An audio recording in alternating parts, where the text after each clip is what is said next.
मैं भी देखती हूं आप कैसे नहीं जागते, मेरी करुण पुकार कैसे नहीं सुनते।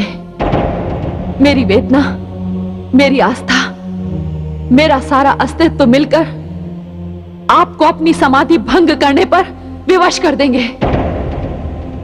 कठिन तपस्या से कठोर पत्थर को भी पिघलाया जा सकता है। आप तो मेरे आराध्य हैं, जन्म जन्मांतर के मेरे स्वामी हैं, मेरे सर्वस्व हैं।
स्वामी, मैं ये भली भांति जानती हूं, हे देवादिदेव, मेरी सुध-बुध लौटाने वाले, अपने स्पर्श से मेरे मन की सारी पीड़ा दूर करने वाले वो दो हाथ आप ही के थे। जिन्होंने इस तन को छुआ, वो भावना आपकी थी। जिसने मेरे मन को छुआ, मेरे अंदर एक ध्वनि सी गूंज रही है कि आपने मुझे क्षमा कर दिया। फिर अभी एक ऐसी समाधि, प्रभु बताइए प्रभु, अभी एक ऐसी समाधि, प्रभु प्रभु।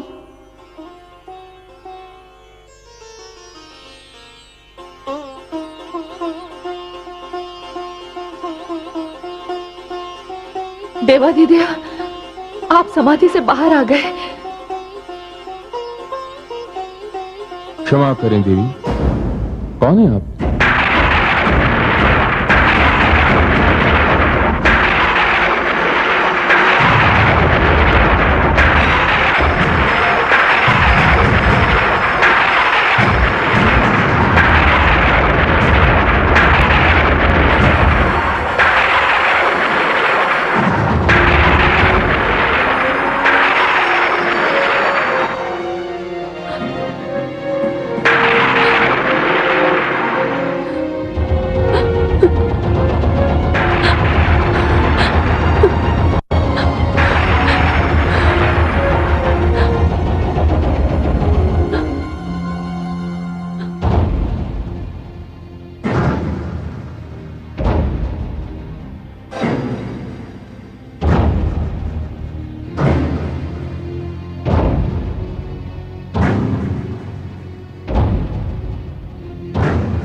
प्रणाम माते।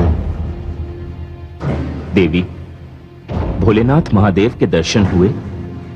हाँ देवर्षि, किंतु देवर्षि, देवादिदेव महादेव भगवान शिव ने मुझे पहचाना ही नहीं। अर्थात भोलेनाथ शिव ने अपने नेत्र खोले, किंतु उनकी समाधि नहीं टूटी। देवर्षि, मेरे आक्रोश ने जब मुझे थका कर बेसुध कर दिया, तब मैंने भगवान शिव के स्पर्श का अनुभव किया था। वे शिव ही थे, वे मेरे आराध्य भगवान शिव के ही कर कमल थे। नारायण नारायण। देवी, भोलेनाथ जितने समाधि में होते हैं, उतने ही समाधि के बाहर होते हैं। आपने कुछ कहा नहीं उनसे? कहा, बहुत कुछ कहा। मेरे प्रयास पर मेरे आराध्य ने नेत्र भी खोले, मेरी ओर देखा भी, फिर ये कहकर नेत्र मूंद लिए कि देवी आप कौन हैं? देवर्षि, इस वाक्य को सुनकर मेरे हृदय को आघात लगा। हे देवी, आप तो जानती हैं कि महायोगी शिव एक पत्नी व्रत धारण किए हुए हैं। सती के देह त्याग के पश्चात उनके जीवन में किसी अन्य नारी का कोई स्थान ही नहीं है, तो फिर आपको पहचानने का प्रश्न ही कहां उठता है? ये आप क्या कह रहे हैं देवर्षि? आप ही मुझे यहां लेकर आए और आप ही कह रहे हैं कि मैं अन्य हूं? नहीं देवी, आपने मेरे कथन का अभिप्राय नहीं समझा। तो आपके कथन का क्या अभिप्राय है, मुझे समझाइए देवर्षि। देवी, यहां जो कुछ भी हो रहा है, भगवती परमेश्वरी की इच्छा से ही हो रहा है। उन्होंने अपनी ही इच्छा से गौरी और पार्वती को 2 जन्मों में 2 भाग में बांट दिया। दक्ष की पुत्री गौरी का भाग समाप्त हो चुका है और अब जो भाग आरंभ हुआ है वो है पर्वतराज की पुत्री पार्वती का। देवी, आपको अपने तप से, अपनी भक्ति से, अपनी लगन से, अपने समूचे व्यक्तित्व से शिव के समक्ष यह सिद्ध करना होगा कि यदि वे आपको स्वीकार कर भी लेते हैं तो भी उनका एक पत्नी व्रत नहीं टूटेगा।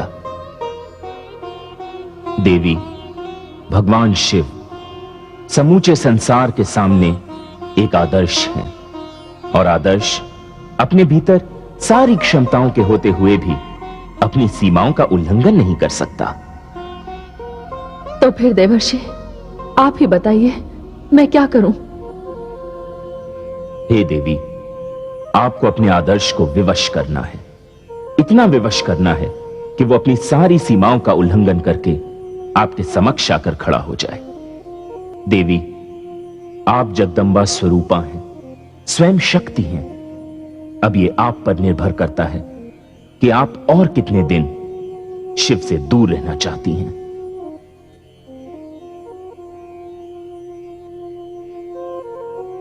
तो ठीक है देवर्षि, अब यही होगा। या तो मेरे प्राण आएंगे या जाएंगे।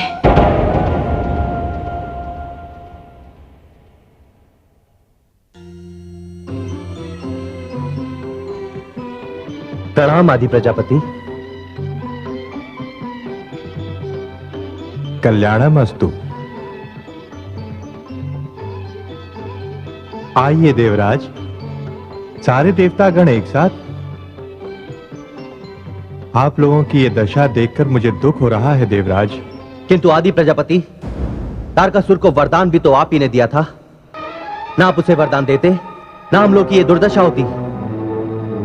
तो आपकी दृष्टि में यह सारा दोष मेरा ही है देवराज।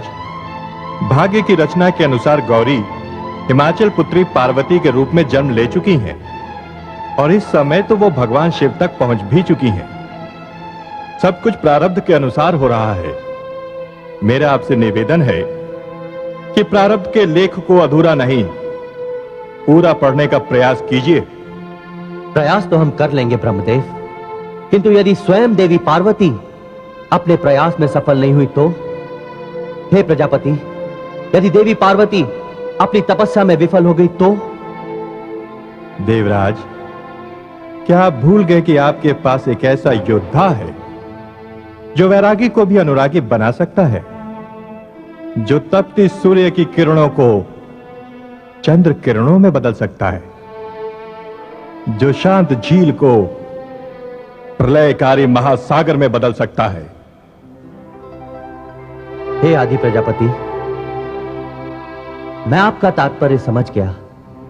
अवश्य आपका संकेत मदन देव अर्थात कामदेव की ओर है। अब आपको कुछ भी कहने की आवश्यकता नहीं है। देवी पार्वती अपना कार्य कर रही हैं, हम सभी देवता अपना कार्य करेंगे। अब हमें आज्ञा दीजिए ब्रह्मदेव।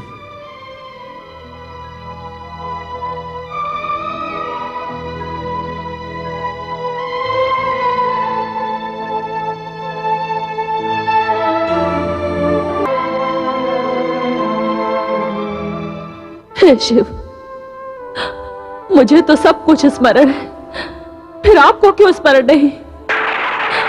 मैं तो बाल्यकाल से ही आप ही के स्वप्न देखती रही। आप मेरी चेतना में, मेरे कण कण में हैं। मैं आपको पहचान गई, आपने क्यों नहीं पहचाना? हे स्वामी, मैं आपको नहीं भूली, आप कैसे भूल गए?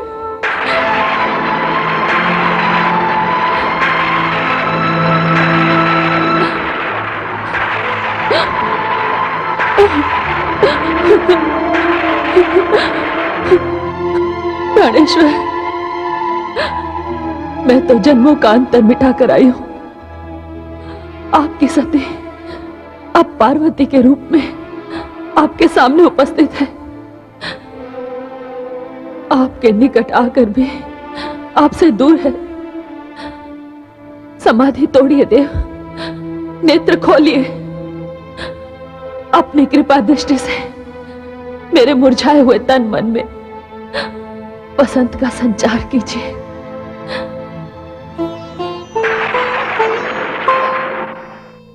स्वामी,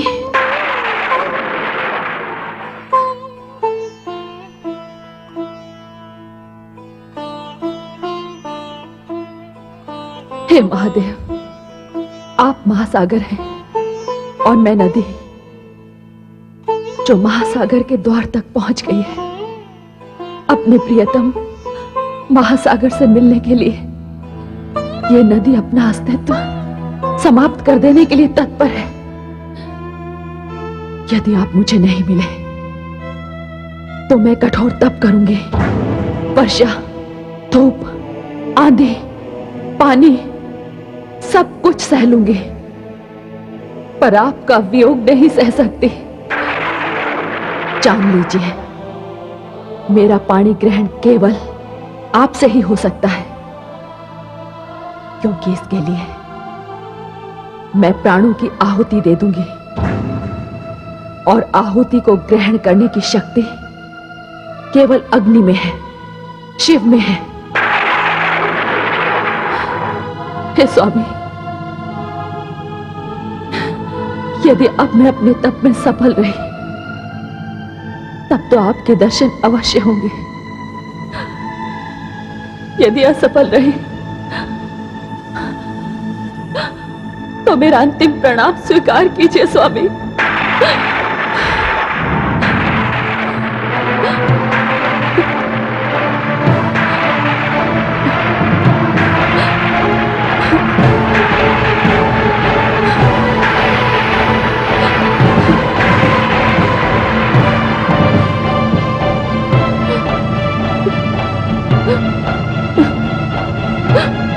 प्रणाम माते। हे माते, क्या आप भी देवादिदेव महादेव की भांति हमारा त्याग करने जा रहे हैं? कहिए माते। तुमने तो माता पुत्र का संबंध जोड़ लिया पुत्र, किंतु तुम्हारे देवाधिदेव ने, मेरे आराध्य भोले शंकर ने मुझे स्वीकार नहीं किया। वे मुझे स्वीकार करें, इसके लिए मैं अंतिम प्रयास करने जा रही हूं। मैं वहीं सामने बैठकर तप करूंगी, अपने आराध्य का नाम लूंगी, ओम नमः शिवाय का जाप करती रहूंगी। किंतु माते, अब तो यहाँ हिम की वर्षा आरंभ होने वाली है। नहीं पुत्र, निष्ठा एवं सत्य किसी भी परीक्षा की गंभीरता को नहीं देखते। मैं तो केवल इतना मानती हूं कि मेरे आराध्य देव के नाम का जाप हिम की वर्षा को जब तक पुष्प वृष्टि में नहीं बदल देता, मैं वहीं निरंतर बैठी रहूंगी। पुत्र, क्या मैं अपेक्षा करूं कि कोई भी मेरी समाधि को भंग नहीं कर पाएगा? माते जी, आपका अपने पुत्र को आदेश है। यदि इस समय विकराल काल भी आपकी तपस्या भंग करने आया तो मैं उसका भी मान मर्दन कर दूंगा। अब तो आपकी इच्छा के बिना मेरे देवादिदेव महादेव के अतिरिक्त आपके पास कोई नहीं आ सकता। यह आपको आपके पुत्र वीरभद्र का वचन है माता।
शिवाय, ओम नमः शिवाय, ओम नमः शिवाय, ओम नमः शिवाय, ओम नमः शिवाय, ओम नमः शिवाय, ओम नमः शिवाय। क्या कहा गुप्तचर? हिमाचल पुत्री पार्वती हिमालय में अकेली तपस्या कर रही है? हाँ सूर्यराज, मैं अपनी आंखों से देखकर आ रहा हूं। यह असंभव है। मैं होनी को बदल दूंगा। मैं हिमाचल पुत्री का तप पूरा नहीं होने दूंगा। बोल, पुष्टिक, आघात, व्याघात। आदेश असुरराज। तुम चारों इसी समय हिमालय जाकर हिमाचल पुत्री को इतना आतंकित करो कि उसका तप भंग हो जाए। जो आज्ञा असुरराज।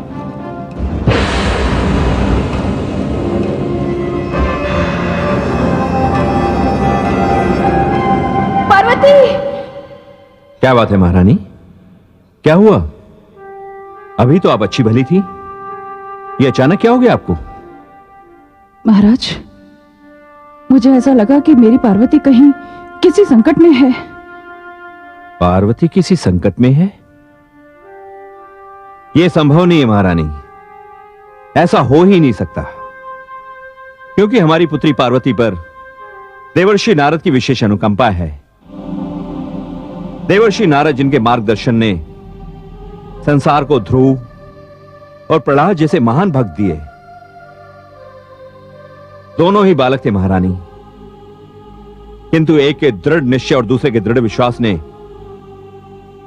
नियति के भी घुटने टिकवा दिए थे।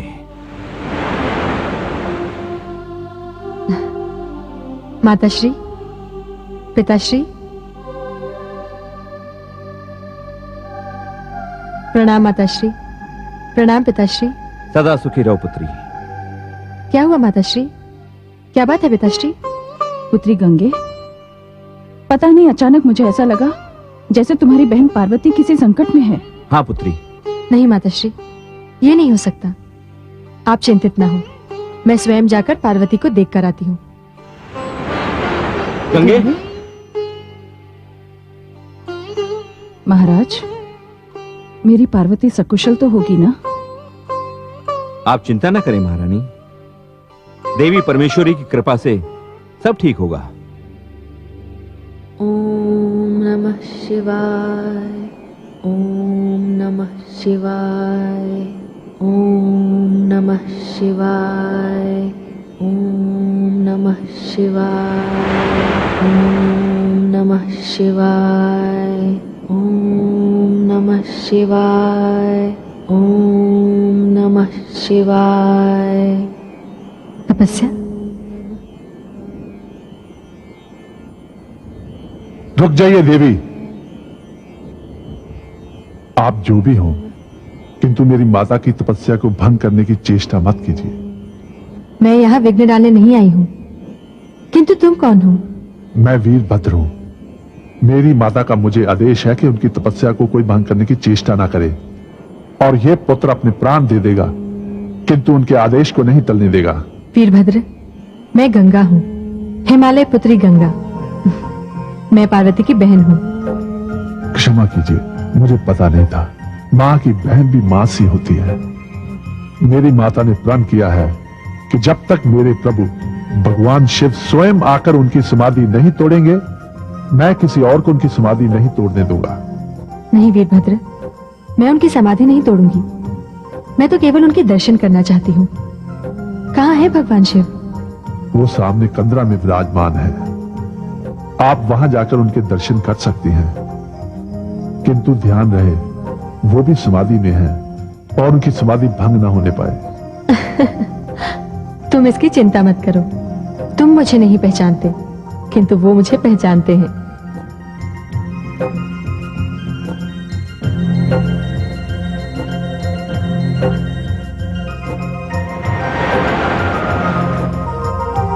ओम नमः शिवाय, ओम नमः शिवाय।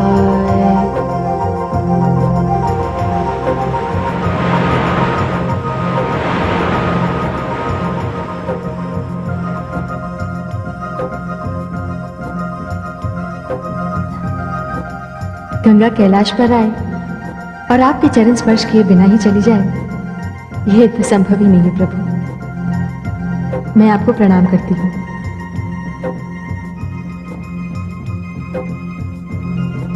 मैं जानती हूँ आपकी समाधि भंग नहीं होगी।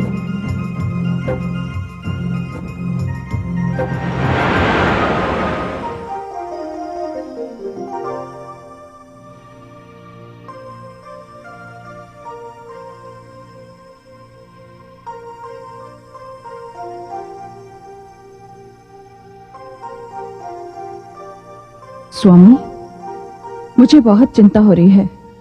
पुत्री पार्वती का अभी तक कोई समाचार नहीं आया। महारानी आप चिंता ना करें, पुत्री गंगा गई है वहां, वो आती ही होगी। माताश्री,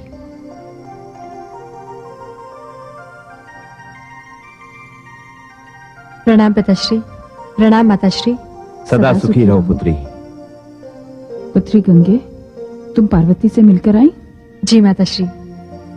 कैसी है मेरी पुत्री? माताश्री, वो सकुशल कैलाश पर है और पास ही कंदरा में भगवान शिव समाधि लगाए बैठे हैं। तो मेरे मन में जो भय था। माताश्री, जिसकी रक्षा स्वयं वीरभद्र कर रहे हो, उसके लिए भय कैसा? किंतु गंगे, इस समय तो वहां भीषण हिमपात हो रहा होगा। हाँ पिताश्री, हिमपात तो हो रहा है। और अब ये बात कोई जाकर पार्वती से पूछे कि उसे तपस्या करने के लिए कंदरा से बाहर आकर बैठने की क्या आवश्यकता थी, जो खुले आकाश के नीचे बैठकर तप कर रही है। इसलिए अब उस पर हिम की वर्षा भी हो रही है। पुत्री, ये तो क्या कह रही है? देवर्षि नारद मेरी पुत्री को किस कठोर तपस्या के लिए ले गए? स्वामी, वहां भीषण हिमपात में मेरी पुत्री की दशा क्या हो रही होगी? महारानी अब चिंता ना करें। हिमालय की पत्नी होकर, पार्वती की माता होकर, हिमालय पुत्री के लिए आपको हिम की वर्षा भीषण लग रही है? ये आप नहीं समझेंगे स्वामी, ये केवल एक मां ही समझ सकती है। मेरी पुत्री कितनी कोमल है, मैं स्वयं जाकर देखूंगी वो किस स्थिति में है। महारानी रुक जाइए, मैं आपको वहां नहीं जाने दूंगा, कदापि नहीं जाने दूंगा। वहां जाकर आप कहीं मेरी पुत्री के संकल्प पूर्ति मार्ग में बाधा ना बन जाएं। नहीं स्वामी, कोई भी माता अपनी संतान के लिए बाधा नहीं बन सकती। पिताश्री, माताश्री के जाने की व्यवस्था कर दीजिए ना, कि वहां जाकर पार्वती का साहस देखेंगी तो ही इन्हें धीरज प्राप्त होगा। ठीक है पुत्री गंगे, मैं महारानी के जाने का उचित प्रबंध कर देता हूं। स्वामी, जो भी करना है शीघ्र कीजिए।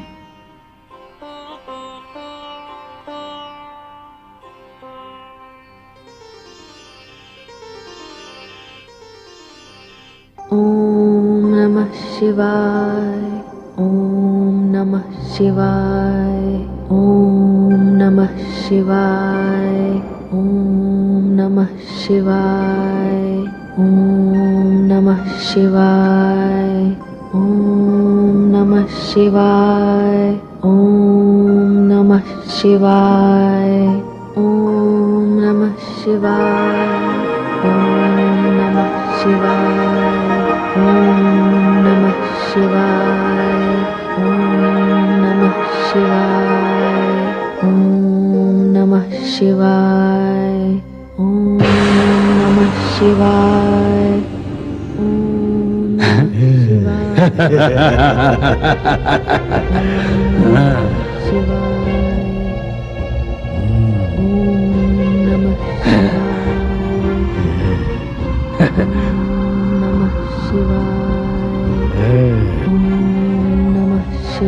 क्या विचार है?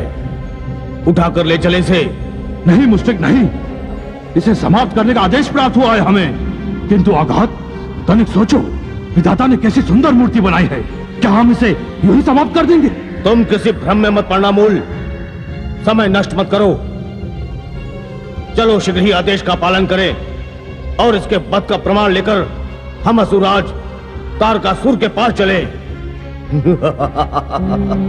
नमः शिवाय। ओम नमः शिवाय। ओम नमः शिवाय। ओम नमः शिवाय। ओम नमः। हिमाचल पुत्री, तोड़ दे अपना ध्यान और बंद करे ओम नमः शिवाय की रट। हम तुम्हारा वध करने आए हैं। अंतिम इच्छा की पूर्ति करना हम असुरों का नियम है। ओम नमः शिवाय। ओम नमः शिवाय। तुमने सुना नहीं भ्राता मुश्तिक ने क्या कहा? ओम नमः शिवाय। ओम नमः शिवाय। एक साधारण सी स्त्री और इतना साहस, अब देखो तुम्हारी क्या दशा करता हूँ। ओम नमः शिवाय। आ! ओम नमः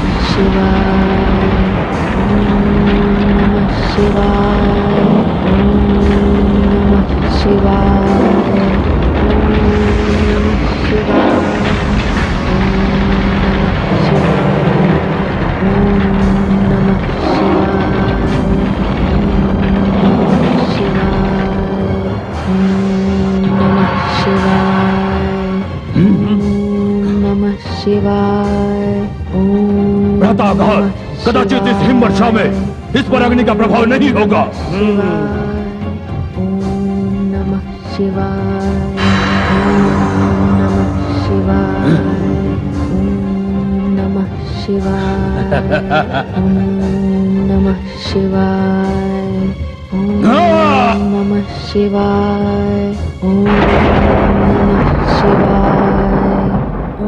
ठहरो काल के ग्रास।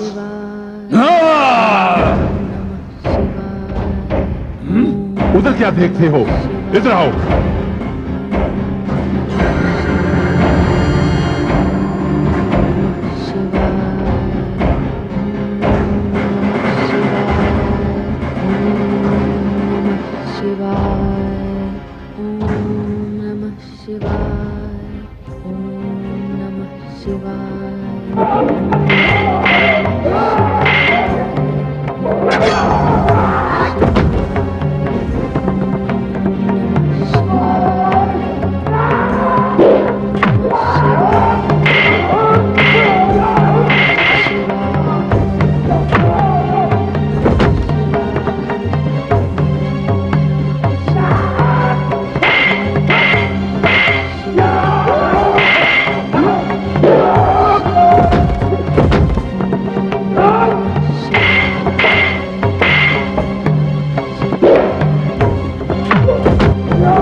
तुम्हें जिस शत्रु ने भेजा था उसी के पास चले जाओ।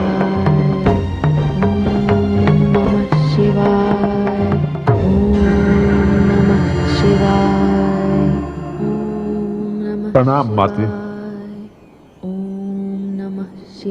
क्षमा करना माते, पल भर के लिए झपकी लग गई थी। अब प्रण करता हूं कि जब तक आपकी समाधि नहीं टूटेगी मैं आंख भी नहीं झपकाऊंगा।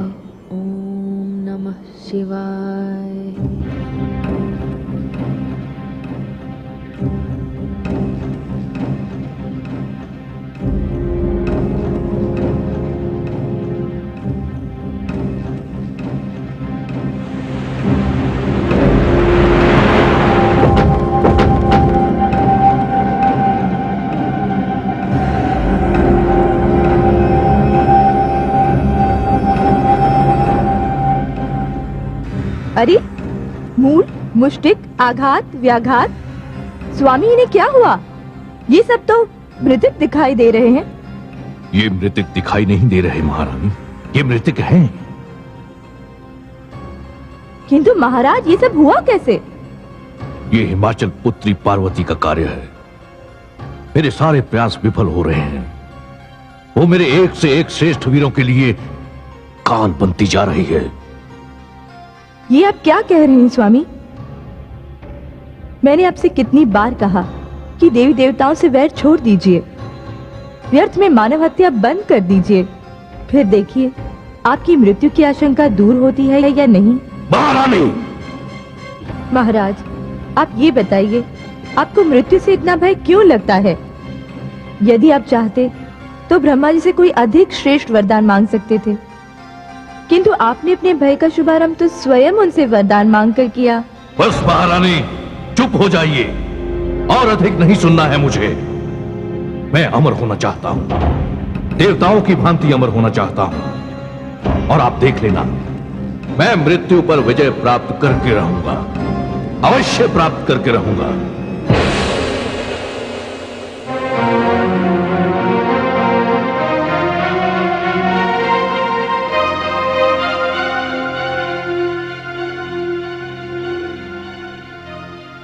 हे वरुण देव, क्या कारण हो सकता है? कामदेव अब तक नहीं पधारे। वो किसी भी क्षण आते होंगे, उन्हें सूचना दे दी गई है। कामदेव उपस्थित है देवराज इंद्र। कामदेव अपनी समस्त सेना के साथ उपस्थित है देवराज। आइए आइए कामदेव, आपका स्वागत है। आइए आइए कामदेव, वरुण लोक में आपका स्वागत है। आज्ञा दीजिए देवराज। बहुत दिनों से मैं तथा मेरी सेना दोनों ही निष्क्रिय बैठे हुए हैं। आज आपने जैसे ही मुझे बुलवाया तो मेरे मन में एक नई शक्ति का संचार हो गया। आदेश दीजिए देवराज, किस वन को उपवन बनाना है, किस हठी ऋषि की समाधि भंग करनी है, किसका तप आपकी शक्तियों को चुनौती दे रहा है? बताइए देवराज, बताइए। इस बार मेरे बाणों के लक्ष्य पर कौन है? बताइए देवराज, कौन है मेरे लक्ष्य पर?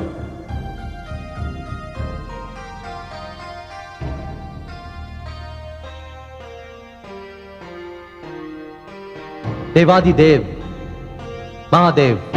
क्या? हाँ कामदेव, देवादिदेव महादेव। देवादिदेव महादेव, जो सारे संसार की शक्तियों की संगम है, जहां सारी इच्छाओं की पूर्ति अपने आप हो जाती है, जिनकी दृष्टि के एक संकेत में असंख्य काम है, उन निष्काम शिव पर लक्ष्य। आप चाहते हैं कि मैं उन पर अपना बाण चलाऊं? नहीं देवराज, नहीं। मेरे साहस और धैर्य की परीक्षा मत लीजिए।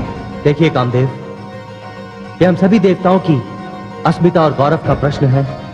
हम कब तक इसी प्रकार एक स्थान से दूसरे स्थान पर भटकते रहेंगे? किंतु देवराज, हम देवताओं की पराजय का कारण तो असुर सम्राट तारकासुर है। हाँ कामदेव, जब तक भगवान भोलेनाथ के संतान नहीं होती, हमारा संकट नहीं टलेगा। और उधर जगदंबा पार्वती भगवान भोलेनाथ को प्राप्त करने के लिए हिमालय में घोर तप कर रही हैं। फिर भी भगवान भोलेनाथ उनकी ओर आकर्षित नहीं हो रहे। उनकी समाधि भंग करने के लिए मेरे पास एकमात्र अस्त्र है, और वो आप है कामदेव, केवल आप। किंतु देवराज, कामदेव, ये हमारा आदेश है, और यदि आपने हमारे आदेश का पालन नहीं किया तो आपको हम सभी देवताओं की ओर से ऐसा दंड दिया जाएगा जिसकी आप कल्पना भी नहीं कर सकते।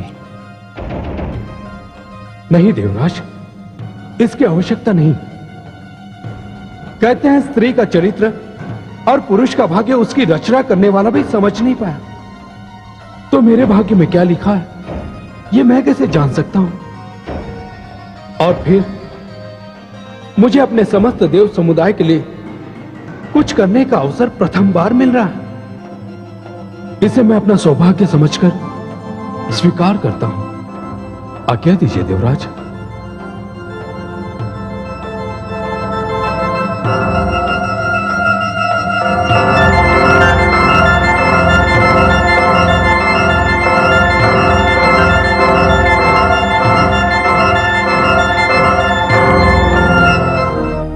स्वामी नहीं, आप ऐसा नहीं करेंगे, आप ऐसा कदापि नहीं करेंगे।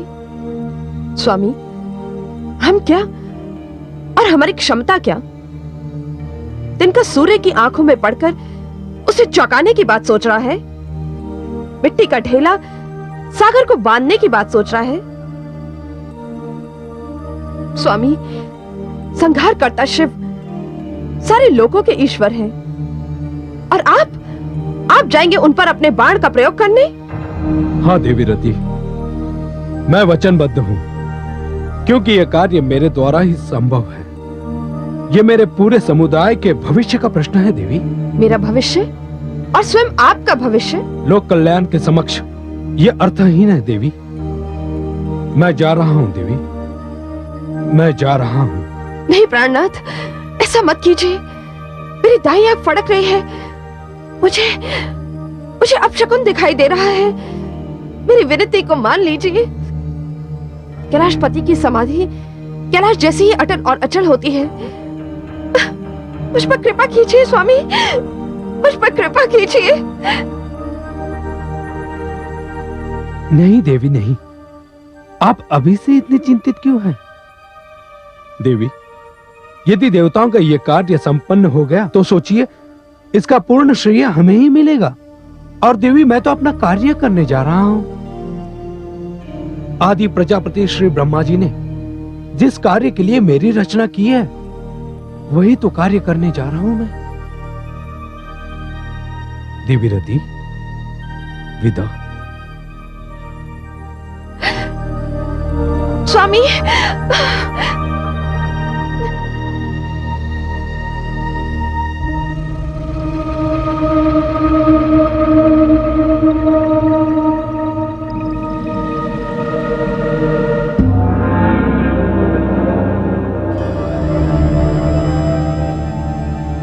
ऋतुराज, अपना कार्य आरंभ करो।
कामदेव, इन पर हमारा कोई प्रभाव नहीं पड़ सकता। ऐसा मत कहो। तुम मेरी सेना का मुख्य अंग हो और कामदेव की सेना उस हर व्यक्ति पर अपना प्रभाव डालती है जिसके पास लेश मात्र भी पौरुष शेष है। और ये तो साक्षात शिव हैं।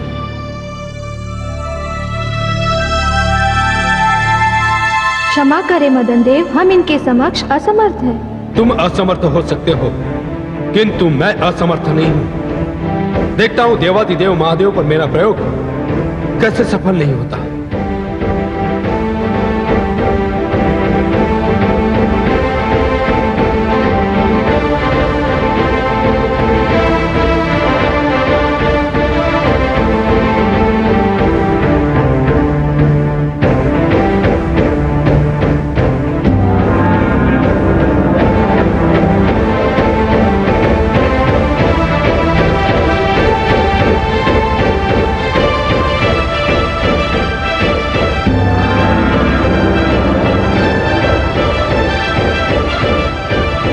हे मेरे पुष्प बाण, तू कोमल है इसलिए कि तू काम का बाण है। तू अति सुगंधित है, तेरी शक्तियां असीमित हैं। तू योगियों के योग से भी अधिक शक्तिशाली है, तपस्वियों के तप से भी अधिक दहा। तेरा प्रहार सर्वश्रेष्ठ संसार की किसी सुंदर युवती के नेत्रों के प्रहार जैसा है। जा मेरे बाण, तुझे मानव कल्याण करना है। तुझे समाधि में डूबे भगवान शिव को फिर से अनुरागी बनाना है। जा मेरे बाण, जा।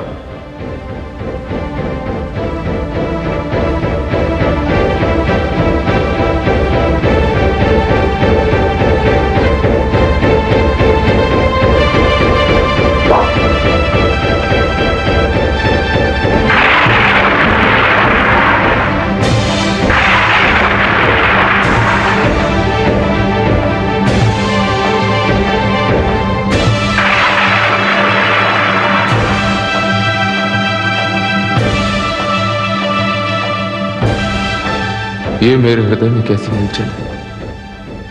ये कैसा भाव परिवर्तन है? किसी नारी के प्रति एक योगी के मन में कैसा आकर्षण है? ये किसका षड्यंत्र है? कौन है जिसने साक्षात काल को सोते हुए से जगाया है? किसने मेरी समाधि भंग करने का दुस्साहस किया है? आज दिशाएं कांपेंगी, धरती आकाश पाताल थर थराएंगे। कामदेव, तुम हो जिसने मेरे आसन को टिकाया है।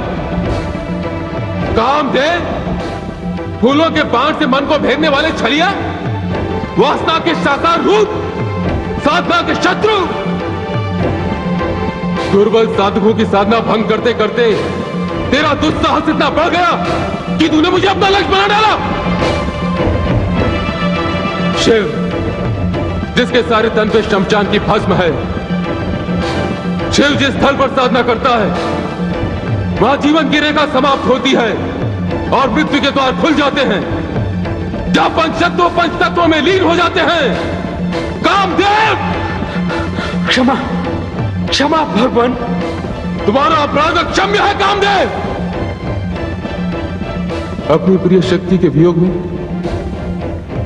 मैंने किस कठिनाई से ये समाधि लगाई थी और तुमने उसे भंग कर दिया और अब कहते हो कि मैं तुम्हें क्षमा कर दूं। अभी कुछ समय पहले मैं समाधि में था, कितना शांत था। तुमने मेरी समाधि को भंग किया, मुझे अशांत किया। जी तो चाहता है कि ऐसा प्रलयकारी तांडव करूं कि समस्त सृष्टि जलकर भस्म हो जाए, किंतु केवल एक व्यक्ति के दुस्साहस के कारण मैं सारी सृष्टि को नष्ट नहीं कर सकता। कामदेव, तुम्हें दंड अवश्य मिलेगा। नहीं भगवान, नहीं। क्षमा महादेव, क्षमा। नहीं कामदेव, तुम्हारी मृत्यु अवश्य संभावी है। देवाधिदेव महादेव, क्षमा कीजिए, क्षमा कीजिए। नहीं कामदेव, कदापि नहीं।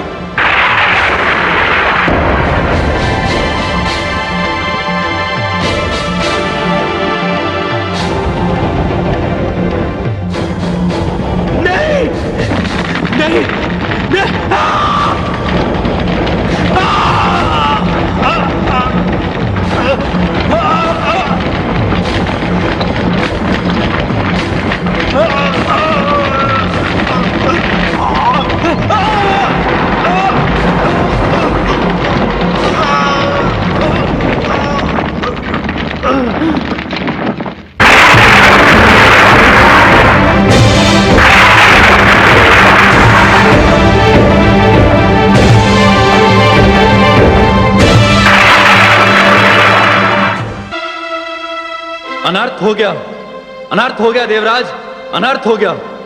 क्या हुआ ऋतुराज? हमारे अधिष्ठता आपके कामदेव को भगवान शिव ने जलाकर भस्म कर दिया। क्या? हाँ देवराज, हाँ। तो इसका अर्थ यह हुआ कि कामदेव अपना बाण उन पर चला भी नहीं पाए? नहीं वरुण देव, ऐसा नहीं है। बाण तो चला और वो लक्ष्य तक पहुंचा भी, किंतु तभी भगवान शिव का तीसरा नेत्र खुल गया और उन्होंने क्रोध में आकर कामदेव को जलाकर भस्म कर दिया। हे ऋतुराज, कैसा भीषण, कैसा दारुण दुख है ये। समझ में नहीं आता कि आपके समाचार पर मैं हर्ष प्रकट करूं या शोक। कामदेव ने अपना बाण चलाकर हम सभी देवताओं का कार्य संपन्न कर दिया और भगवान भोलेनाथ की समाधि तोड़ दी, किंतु उन्होंने अपने प्राणों की आहुति दे दी। हे कामदेव, ये समस्त देवलोक आपका आभारी रहेगा, सदा आपका आभारी रहेगा।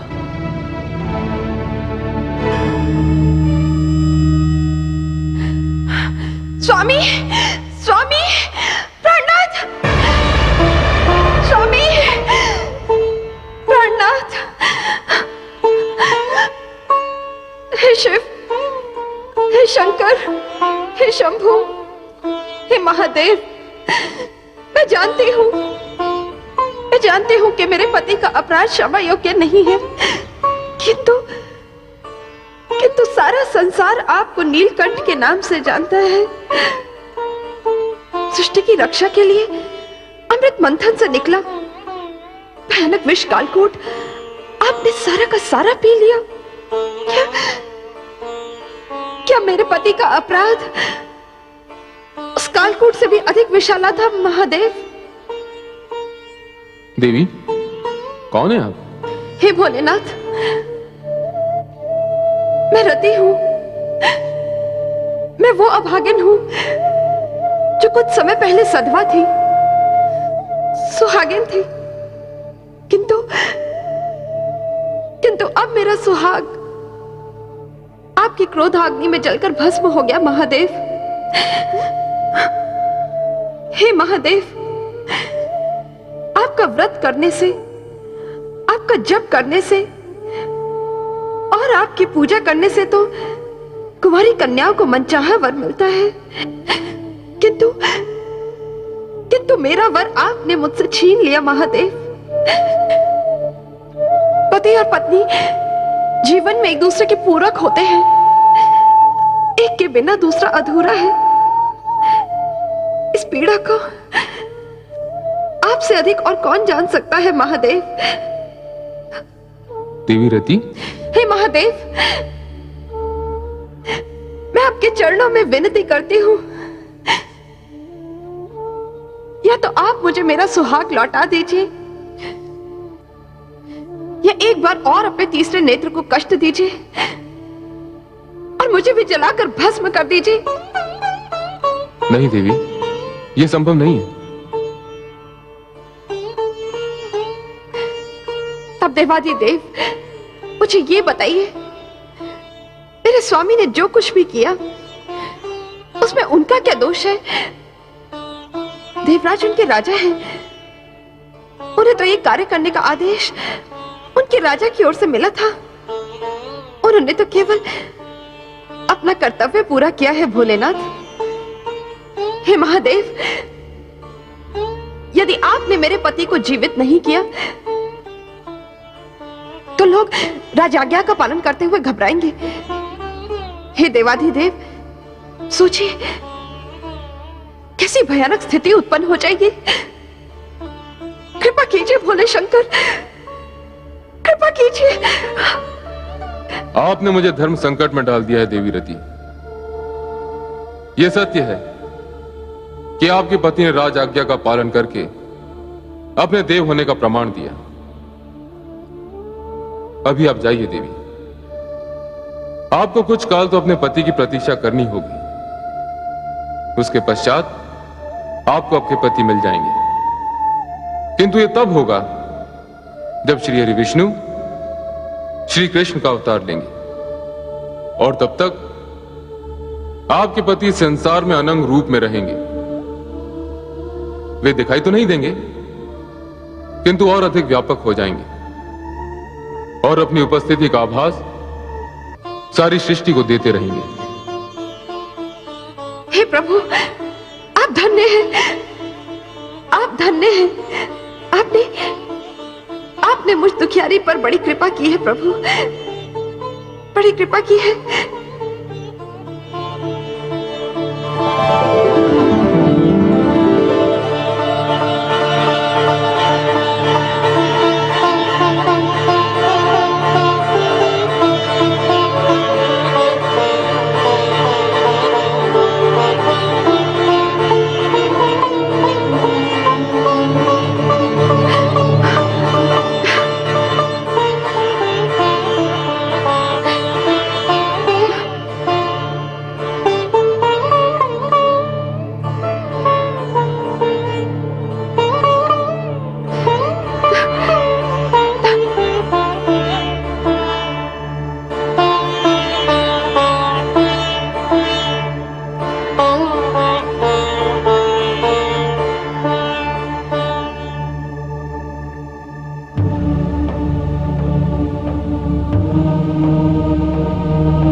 नहीं, मुझे स्थान छोड़कर कहीं और जाना होगा।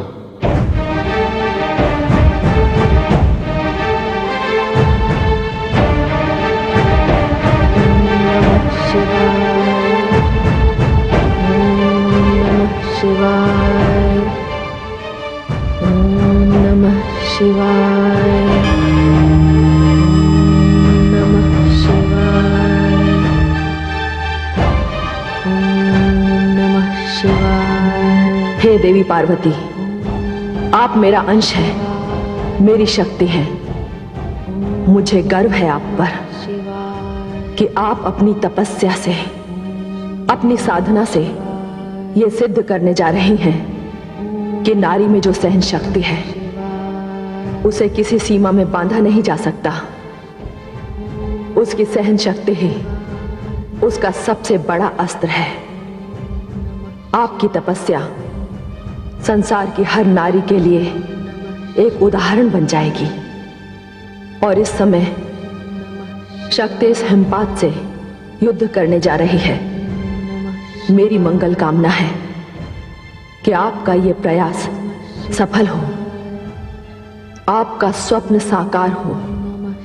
और इस समय क्या सृष्टि, क्या देवी देवता, क्या मानव, क्या पशु पक्षी, सबके सब शिव और शक्ति के मिलन की आस लगाए बैठे हैं।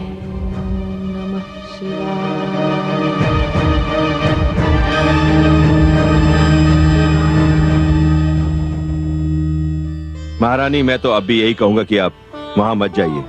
स्वामी, ये कैसे संभव है कि पुत्री पर संकट हो और माता उसके पास न जाए? महारानी, मेरा ये दृढ़ विश्वास है कि हमारी इस लाडली पुत्री पर कोई संकट आ तो सकता है, किंतु वो संकट उसका कुछ बिगाड़ नहीं सकता। आप पिता हैं, आप कठोर हो सकते हैं, किंतु मैं माता हूं। यदि आज सारे देवी देवता भी आकर मुझे आश्वस्त करें तो मैं नहीं मानूंगी, क्योंकि आप देख रहे हैं वातावरण कितना भयानक है। मुझे खेद है महारानी, आप इस समय ऐसा व्यवहार कर रही हैं जैसे मरुस्थल का कोई प्राणी व्यवहार करता है जिसने कभी हिम के दर्शन किए ही ना हो। महाराज, मुझे मत रोकिए, मुझे आज्ञा दीजिए। जैसी आपकी इच्छा महारानी।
मेरी पुत्री, तेरी ये दशा।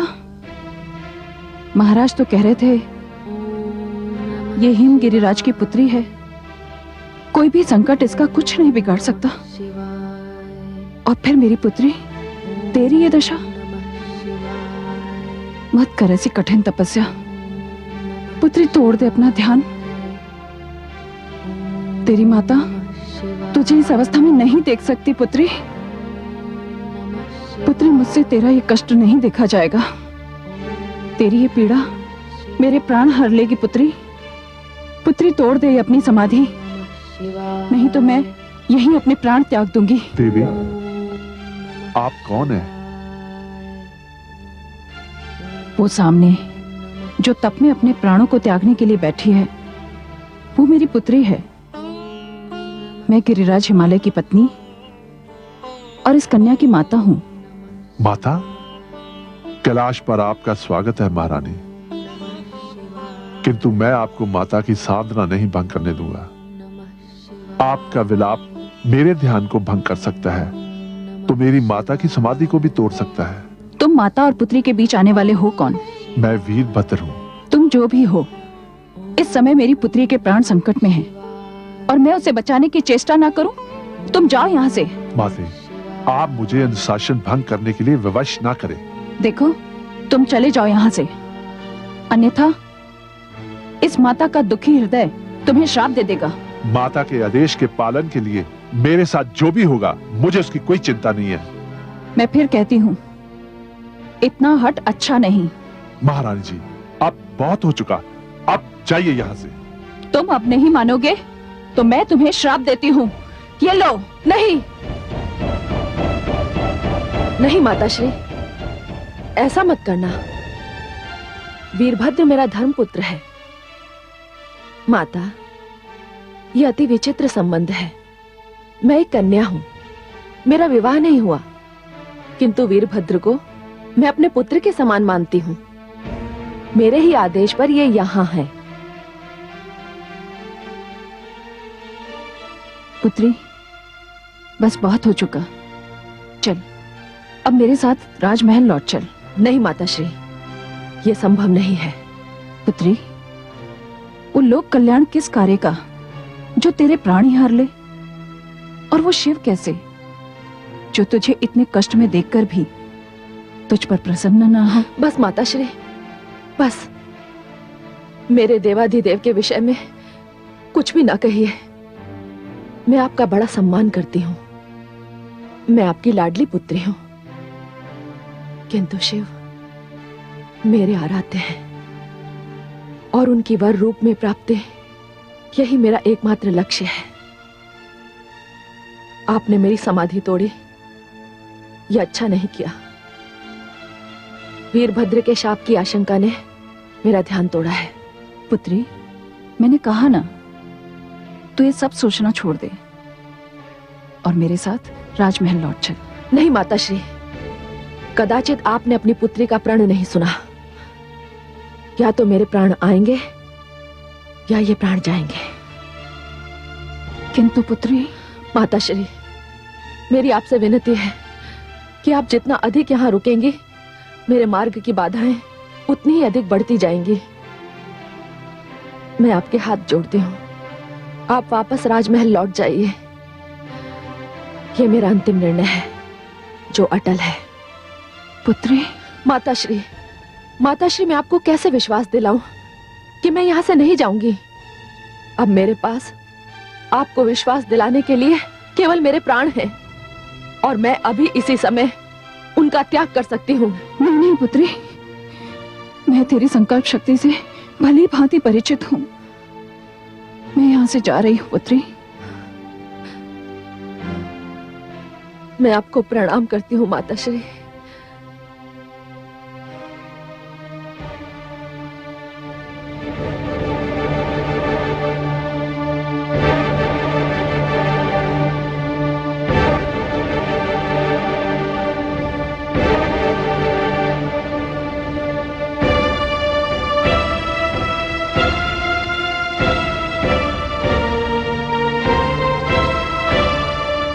माता, वो आपकी माताश्री थी?